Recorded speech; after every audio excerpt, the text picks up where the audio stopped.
है कि शिव जी की आराधना में भक्त को सबसे पहले क्या अनुभव होना चाहिए, शांति, भक्ति या वैराग्य? श्रद्धा और विश्वास। सबसे पहला सोपान है श्रद्धा, फिर है विश्वास, फिर आगे संसार से वैराग्य, फिर प्रभु के चरणों में अनुराग, और फिर अगर मोक्ष चाहता है तो मोक्ष, प्रेम चाहता है तो प्रेम मार्ग में चला जाएगा। पर सबसे पहली सीढ़ी है श्रद्धा, फिर है विश्वास, दृढ़ विश्वास भगवान के चरणों में। तब फिर अनुभूतियां शुरू होती हैं। जब पहले दृढ़ विश्वास होना ही कठिन है, भगवान के चरणों में विश्वास होना कठिन है। माया ऐसे ऐसे लीलाएं कर देती है तो हमें लगता है पता नहीं भगवान हैं भी कि नहीं, भगवान हमारी बात सुनते हैं कि नहीं सुनते, भगवान हमारी बात बनाएंगे कि नहीं बनाएंगे। कई तरह के ऐसे संशय आ जाते हैं तो हमारा विश्वास टूटने लगता है। और हमें लगता है भगवान से हमें प्रार्थना करनी चाहिए कि हमारी श्रद्धा आपके चरणों में लगे, हमारा विश्वास आपसे जुड़े। अगर श्रद्धा और विश्वास है तो वैराग्य, अनुराग, ज्ञान सब कुछ आ जाएगा। पहले हमारा श्रद्धा और विश्वास। श्रद्धा कहते हैं शास्त्र और संतों के वाक्यों में बिल्कुल यथावत बुद्धि रखना, अपना क्यों में ना लगाना। और विश्वास कहते हैं भगवान हैं, वो हमारी बात सुन रहे हैं, वो हमें बहुत प्यार कर रहे हैं, वो सुहृद हैं हमारे, उनसे बढ़कर कोई हमारा नहीं। ऐसा दृढ़ विश्वास हो तब आगे उन्नति प्राप्त होती है। कृपा सिंधु शरण जी। श्री हरिवंश गुरुदेव। श्री हरिवंश महाराज जी। महाराज जी, आपके चरणों में कोटि कोटि नमन। महाराज जी, अध्यात्म में साधन का अधिक महत्व है या आश्रय का? आश्रय का। अगर आप तप करते हैं, साधना करते हैं तो तप लोक की प्राप्ति होगी।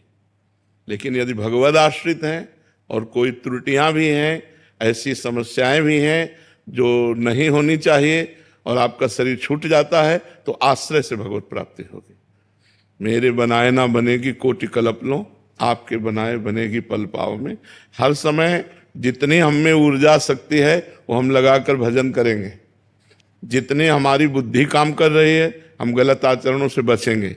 लेकिन इससे भगवत प्राप्ति हो जाए ये हमारा विश्वास नहीं। हमारा विश्वास है कि आपकी कृपा से आप मिलते हो। किसी तपस्या या भजन के द्वारा भगवान को खरीदा नहीं जा सकता, भगवान को विवश नहीं किया जा सकता। भगवान के होके भगवान को विवश किया जा सकता है। कितना विवश हो सकते हैं?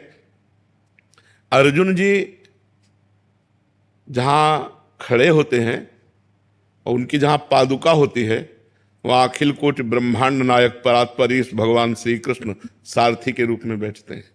इतना विवश हो जाते हैं अपने जनों के लिए।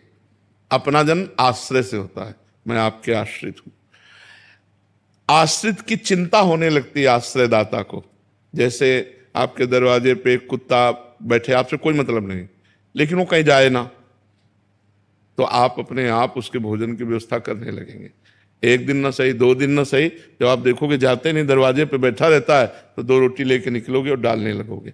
उसने आश्रय एक दरवाजे का ले ले, अन्य दरवाजे ना जाए, तो ये जिम्मेवारी आपके ऊपर अपने आप सवार हो जाएगी कि सुबह शाम 2 रोटी आप डालने लगोगे। क्योंकि देखो जा ही नहीं रहा है, यही हमारे दरवाजे पड़ा है। तो ऐसे ही हम बिल्कुल कोई अन्य आश्रय ना लें और प्रियाजू के आश्रित हो जाए तो हमारा काम बन जाएगा। अनन्य आश्रय बहुत बड़ी बात है। अनुकूलता होती है तो लगता है प्रियाजू की बहुत कृपा है, और जब प्रतिकूलता होती है तब ऐसे मन घबरा जाता है कि पता नहीं, हे शंकर भगवान आप कृपा करो, हे राम जी आप कृपा करो, हे श्याम जी आप कृपा करो, हे देवी जी आपकी। नहीं, उस समय भी एक ही होना चाहिए। बने तो रघुबर ते बने और बिगड़े तो भरपूर, और तुलसी औरन ते बने ता बनिबे पे धूर। जिसका हमने आश्रय लिया है अगर बने तो उसी प्रभु से बने, और ना बने तो बिगड़ जाए, हमें कोई बनाने की कोशिश नहीं। हे नाथ मैं आपकी शरण में हूं, आप देख लो, पक्का हो, सब ठीक हो जाएगा, पक्का सब ठीक हो जाएगा। हमें चाहिए भगवान का आश्रय दृढ़ लें। सबसे बड़ी भक्ति क्या है? आत्मसमर्पण। श्रवणम कीर्तनम स्मरणम विष्णुपाद सेवनम अर्चनम वंदनम दास्यम सख्यम आत्मनिवेदनम। आत्मनिवेदन पूर्ण भक्ति। आत्मनिवेदन का मतलब होता है आश्रय, समर्पित हो जाना। हे नाथ मैं आपको समर्पित हूं। अंदर से मन वचन कर्म से भगवान का शरणागत निश्चित भगवान को प्राप्त होता है। हमें प्रयास करना है जो हमारी शरणागति में कमजोरी है, कि भगवान के विरुद्ध आचरण हैं, जो अपने शरीर को लेकर मांगे हैं, जो अपने परिवार को लेकर मांगे हैं, वो केवल अपने प्रभु के सामने पेश करते रहें और ये मांगते रहें कि आपके सिवा हमारे मन में किसी अन्य का आश्रय न हो। जरूरतें हैं लेकिन आश्रय नहीं, ध्यान रखना। जैसे मैं आपका हूं, मेरी जरूरतें हैं तो मैं सिर्फ आपसे कहूंगा, इनसे नहीं कहूंगा। जरूरतें हैं पर आपसे। कोशिश करें कि आप तो अल्पज्ञ हैं, पता नहीं पाएंगे कि हमारी क्या जरूरत है, लेकिन भगवान सर्वज्ञ है, उनको सब पता है। तो हम अपनी जरूरतों की बात भी ना कहें, ये बहुत ऊंची बात है।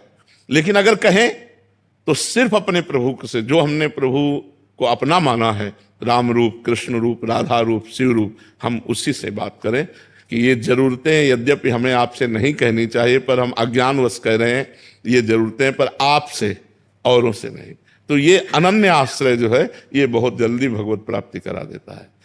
नहीं तो जन्म जन्म जतन करते रहो, कोई त्रुटियां होती रहती हैं और भगवान से मिलने में बाधा पहुंच जाती है। पर अगर आश्रय लिए हो तो त्रुटियां होने पर भी भगवान कृपा करके अपनी शरण में ले लेते हैं।